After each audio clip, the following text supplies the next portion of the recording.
Guys will say it in the press conference. I know I'm going to get fined for this. That means they did the math and then decided it was worth it. I find that the greatness is in being confident enough to wear whatever you want. What do we do with Steph Curry then when it comes to greatest of all time?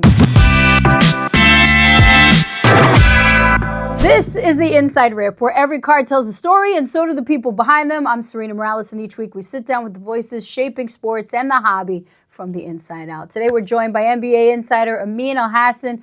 Amin, where do Christmas Day NBA games rank?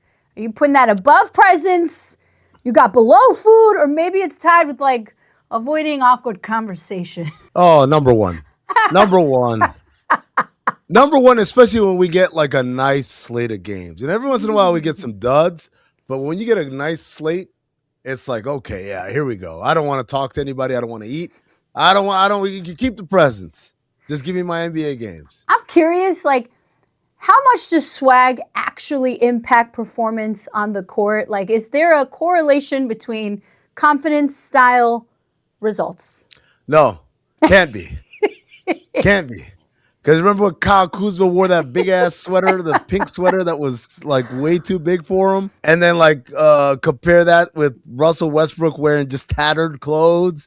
Well, then compare that with Tim Duncan wearing Sean John jeans and an overly baggy sweater and sandals to accept the MVP award. You guys can Google that one. So, no, we've got the full gamut of ridiculous to really well-dressed to, like, what the hell are you wearing to put in some effort. And it's all the greatness. I find that the greatness is in being confident enough to wear whatever you want. Nikola Jokic, right? Like, does he have swag, or is it the lack of swag that is the swag? That's my point right there. It's the confidence to say, I'm going to wear this T-shirt and jeans, and that's it. Players that have swag are often, associated with good play. Jokic is kind of in that GOAT conversation without a doubt. But then when you think about greatest of all time, MJ was like ruthless dominance. Kobe, obsession. LeBron's longevity, versatility. What traits will define the next GOAT then? Well, the next GOAT, who are we talking about? Are we talking about Victor Wembanyama? Are we talking about, I guess Jokic has already been inducted into the GOAT conversation? Sure. Who's the next GOAT? Who could be the next GOAT? I'm trying to think who the other guy. Shai Gilgeous-Alexander's on a hell of a run right now. Let's go with Wemby. Yeah, is it Wemby's physical profile that's because it's a one-on-one? Victor Wembanyama, his physical attributes obviously are a lighthouse that just attracts attention from everybody from miles around. You just want to see this freak of nature, in essence, the 7'7" guy who moves like someone who's 6'7".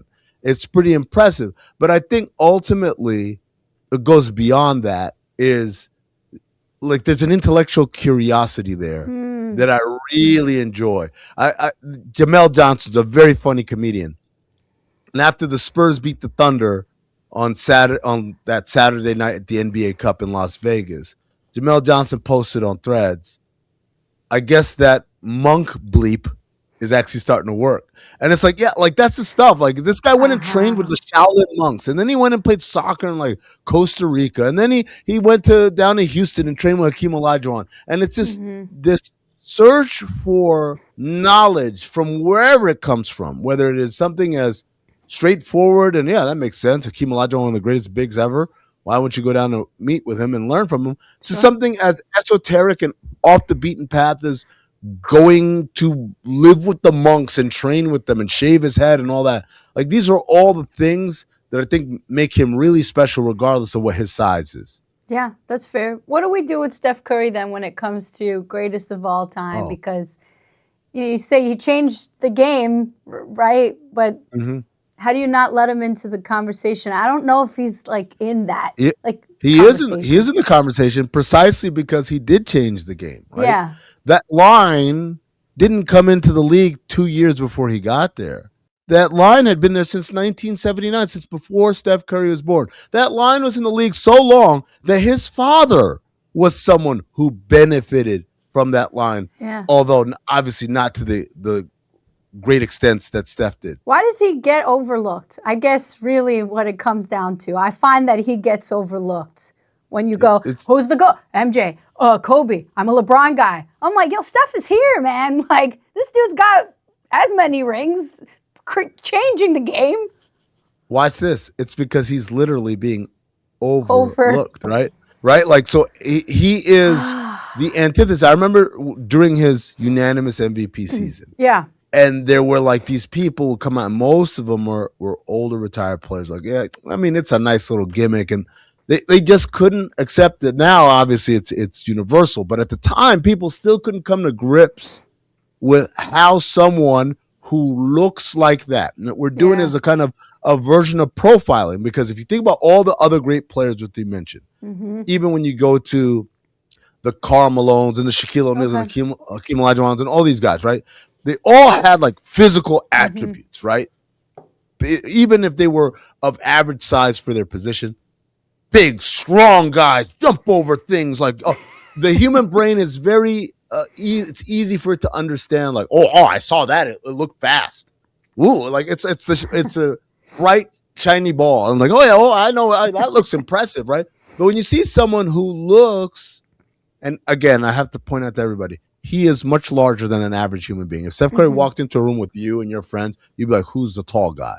He does not look the way he looks around basketball players. But within the context of the NBA, he's not particularly tall for his position. He's not particularly fast. He doesn't jump high, right? Everything about, and he's got kind of a boyish look. So that everything about him looks like a kid who got lost and ended up on the court with the adults. But when we talk about being able to bend the game to your mind, basically say, I'm going to run this way, and everyone else is like, I got to run that way because he ran that way. There was a play the other night, I believe they played the Suns, and it was a play exactly like that where Curry ran across the court to the corner, and everybody jumps towards Curry, and Quentin Post, who's their second-year center, he just cuts right to the basket and he dunks it. I was like, well, why would you leave the guy, the tall guy, wide open? Because this guy draws so much attention. He's not going to get an assist. He's not going to get any credit for it, right? But the way he moves on the court impacts how everybody else basically behaves. And so from that standpoint, when you're talking about like this, almost like this weird mental game, it's easy to see why some people might disregard him. Put differently, if Steph Curry was built like Russell Westbrook, I don't think anyone would hesitate, right? Oh, yeah, of course he's amazing, right? Even if he played the same way he plays right now. Why? Because he looks imposing. And Steph doesn't look imposing for whatever reason. So if you're drafting an all-time starting five, does Steph have to be in it? I mean, I think so from a shooting perspective, and again, from the amount of attention he draws. But again, like you can do 100 of these starting fives that are all different, and they're all great. Like I could say, oh, give me Jordan, give me LeBron, give me Steph, give me Tim Duncan, and give me Hakeem. And then someone else will say, okay, give me Shaq, give me Kobe, give me Kevin Durant, give me Jason Kidd, and just give another me USA Kevin, basketball. Like we can do this over and over and over again with so many combinations, and they'd all play, and one team would win one, and another team would win the other. And that's the greatness of the game, is that there's no right answer. There's a million different possibilities. Steph Curry's longtime teammate, Draymond Green, how much of his value is tied specifically to Steph then and the Warriors ecosystem, or is he an individual that will also go down as top X, fill in the blank? Well, there's two sides to it. First of all, we should point out that Steph benefited greatly from playing alongside Draymond. First of all, because Draymond is such a high IQ player, right? He's not only a above average for his size ball handler and passer, but also he's really smart. He thinks like a point guard. He's directing traffic, telling people get out the way, whatever. Because so much of Steph's greatness is off ball, right? I know we all fall in love with him crossing people over, making people fall, but a lot of his greatness is his ability to run around and navigate screens and all that. And if you don't have someone who's orchestrating this, what ends up happening is he ran this whole way, and meanwhile these other four guys are doing something completely different. So Draymond absolutely was the perfect complement to play with Steph and helped him in that way. Then defensively, he covers up so many mistakes because that's the part he does bring to the table as an individual. As an elite defensive player, a guy who's 6'6" on a good day, but guarded people as big as Jokic and as small as Kyrie Irving and everything in between. He's the most versatile defender of his generation. And again, high IQ and high intensity. He'll be remembered for all that. But of course, great players benefit from playing with other great players. It's an additive thing. And to think that anyone would be as great if I played with four schmoes as I did with like-minded, high IQ, highly intelligent players, that's ridiculous. Of course, he benefited from playing with Steph, and Steph benefited from playing with him. Do you think analytics will fully capture players like Draymond? Or are we missing the point because there's so many things, the antics that he puts on are beneficial. Like he stirs the emotions. There's a line. There's a line, and sometimes it's beneficial, and sometimes it's unnecessary. Yeah, Steve Kerr gets pissed at him. He's like, "Why would you do that?" Yeah. Or teammates get pissed at him, right? I remember a couple years ago when Steph was just kind of like, "Are you kidding me?" Because he got ejected like 70 seconds into a game. There's a line. All of us, everyone walks a line of what they do being, it could be great or it could be awful, right? There's a Mike Tyson quote where he says, fire is awesome. It heats your home. It cooks your food. It wards off predators. Like fire is undeniably so pivotal to human civilization. But left unchecked, fire can kill everybody and burn everything down. And so you can't just say, oh, just give me as much fire as possible. No, it all has to come with some sort of balance. And Draymond sometimes fights that balance. He fights to find that balance. The lack of balance, I'd say the last time we saw this kind of persona in the NBA was in the 90s. I mean, this was like an era I freaking loved personally. Are we ever going to see that true return of that style? And if that version was even welcomed back, like what would actually change? What rules would actually need to change for it to be there? You're talking about the style of play. Yeah, like that aggressive. Ooh. So, all right. So I'll give you a great example. I swear to God, I did not have this planned or anything, but the window is in front of me. Okay. And so Serena, we're recording this on the 22nd. On December 19th, we had the 30th anniversary of Pat Riley returning to Madison Square Garden as the head coach and the president of the Miami Heat. And Madison Square Garden and Knicks fans booed him, and everyone went crazy. It's a very memorable game. Can you guess what the final score of that game is? When you say, I want 90s basketball back, do you know what the final score of that game? Was it low scoring? This was a mid-December game, so it's not like, anything. Was it embarrassing? Okay. Knicks 89. Okay, I was going to say 70. Heat 70. Oh, okay. Wow. Now, the Knicks overcame an early deficit because in the first quarter, the final score was 17-11. Wow. The Heat offensive rating for that night was 83.6. That means if you gave them 100 possessions, they would have scored about 84 points. We might not want that era. Nobody wants that. Nobody wants that. That's my point, is that people pine for this thing. Yeah. That doesn't, it's nostalgia. We remember moments and we extrapolate those moments. See, everything was like that. Yeah. But the reality is a lot of these games were not great. Think about Michael Jordan's last game as a Chicago Bull, right? Jazz Bulls, 1998, Game 6. The iconic jump shot that he hits at the end. He holds it. Everyone loves that. The final score of that game was 87-86. Yeah. Nobody wants to see that. No. It's good, though. Now, the opposite, when it's 170-165, insane. Again, this goes back to me with the salt shaker. Like, I want some more defense.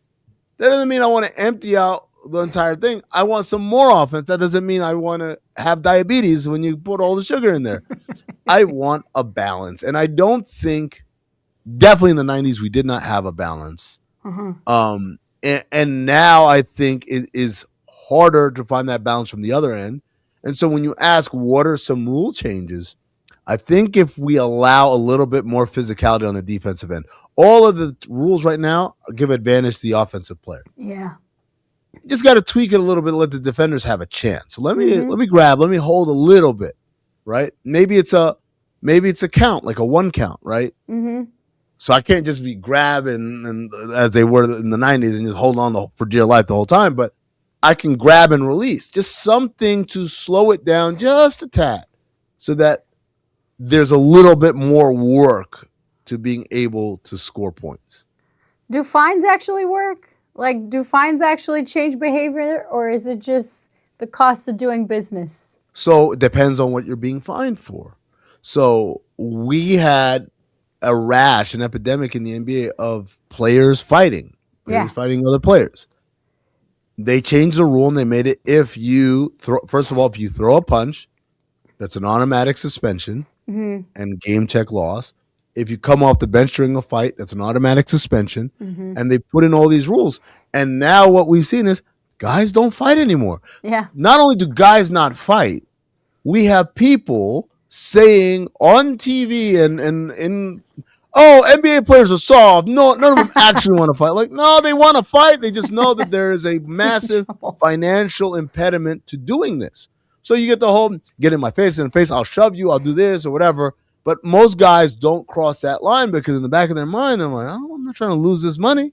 So that worked, but also that was a bigger fine. It was a fine that's tied to how much money you make. Because if you get Yeah. suspended a game, you Nothing. lose a game check. You're not fined $10,000 or whatever it is. When you talk about criticizing refs and the guys get a 25K hit, yes, that's the cost of doing business. Guys will Yeah. say it in the press conference. I know I'm going to get fined for this. That means they Right. did the math and they decided it was worth it. It kind of leads me to the fact that the NBA is trying to eliminate some sort of illegal sports betting by the league basically requiring teams to submit injury reports closer to tip off Yeah. to basically close a source of inside information. Just curious your rationale, and is this actually going to help? So yeah, so what is it going to help? It's going to help more than whatever it was before. Is it going to eliminate it? Is what you're asking me? No, it's not going to eliminate No. it because at the end of the day, when people talk about the NBA gambling scandal, the scandal isn't guys playing poker. I mean, is that illegal? Are people getting scammed or whatever? Sure, Right. that has no bearing on our game. The scandal isn't even, oh, players throwing games. This guy's going to hit his unders.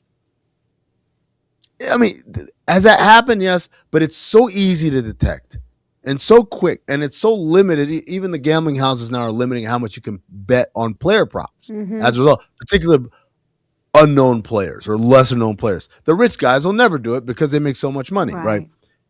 Those aren't our problems. The problem is insider information, meaning everyone is doing their job. The players are playing, the refs are reffing, the coaches are coaching. There's no funny business. Everyone's being sincere, but people have insider information about what's going to happen in terms of people's availability and stuff, and they gamble on that, or they sell that information to gamblers who are going to gamble on that. That is so much harder because it's not like a handful of people have the information. There's so many people who have the information beyond coaches, beyond players, just like locker room attendants and PR people and people who are just around. The number of people who are just around an NBA operation. I don't think people recognize because you're so fixated on the famous faces you see. How many people you've never heard of? No, they're just around. And you overhear things because people have to do business. They got to talk openly. Yeah. And so the combination of like, hey, it's not like everything could be a whisper. And then how do you track down who sold this information? Right. It's so much harder. So what they're trying to do is they're saying, well, if it used to be 5 p.m. the day before, right? And so now it's like that's such a big window of time for things to change and for people to be able to find out that information and communicate it. If we shorten the window, now we've made it so that there's less of an opportunity for that. But again, if we're turning it in by 1 and game time is 7:30,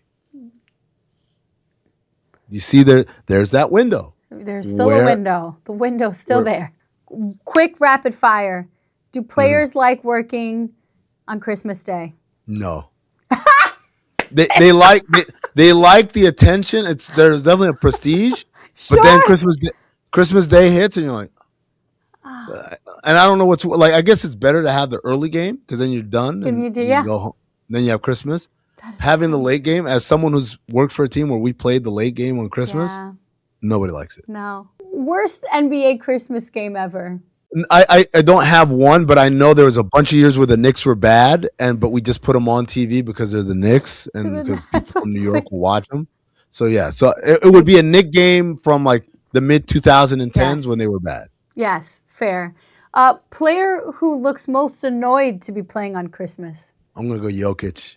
He looks annoyed all the time. All the time. And finally, should the NFL stay in its lane and stick to Thanksgiving? Bringing it full circle here. Yes, but also looking at their slate of games this year, it looks like they're doing exactly that. What those games are not good. I looked at it, I was like, that's what you're stealing people with. Oh man. I mean, I sent you a card. You're gonna find the card and you're gonna open it because the hobby is for everyone, and I'm so glad that you're a part of it. No problem. Appreciate you. No problem. Anytime.